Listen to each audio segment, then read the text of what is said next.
achchiq bir haqiqatni aytaymi?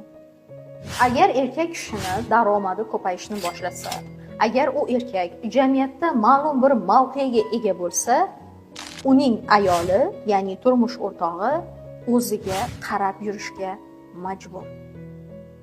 Chunki daromadli, xarizmali erkak har qanday ayolga kerak va tabiiy holki bunday omadli va muvaffaqiyatli erkaklarning oldida ayollar to'planishni boshlaydi. Ularni o'ziga qaratishni boshlaydi. Shuning uchun bunday vaziyatda ularning turmush o'rtoqlari aqlliroq bo'lib, o'zlarining ustida ishlashi kerak. Shaxsiy rivojlanish kerak.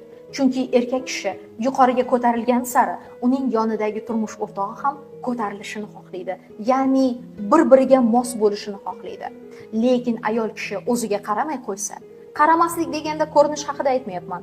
Aynan uning intellektini nazarda tutyapman va mana shu intellekt jihatdan pasayishni boshlasa, albatta erkak kishining hayotida boshqa bir ayol paydo bo'ladi.